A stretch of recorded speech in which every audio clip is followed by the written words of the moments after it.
પૈસાની તંગી અનુભવતા લોકો માટે રાહતના સમાચાર આવી રહ્યા છે। આખર તારીખ પહેલાં જ પૈસાની તંગી અનુભવતા હોય એવા લોકો માટે રાહતના સમાચાર આવી ગયા છે। જો બધું સમસૂત્રું રહ્યું તો આજ જૂન મહિનામાં યુપીઆઈ અને એટીએમથી ઉપાડી શકાશે પીએફના પૈસા।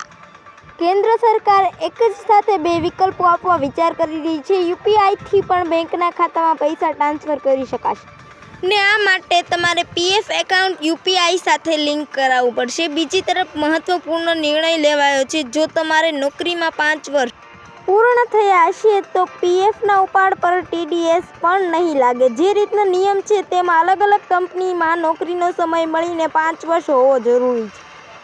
કોઈ એક જ કંપનીમાં 5 વર્ષ પૂર્ણ કરવા એ મહત્ત્વના નથી, પરંતુ જો 5 વર્ષ પૂર્ણ ન થયા હોય તો પીએફ ઉપાડ પર ટીડીએસ એ 10% લાગી શકે છે। સૂત્રો તરફથી જે માહિતી મળી રહી છે તેના મુજબ ઈપીએફઓ 3.0 જૂન મહિનામાં જ શરૂ થઈ શકે છે અને નોકરિયાત જો ઈચ્છે તો મોબાઈલથી યુપીઆઈથી પૈસા મેળવી શકશે અને જો રોકડ ઈચ્છે તો એટીએમમાં જઈને રોકડ પૈસા મેળવી શકશે।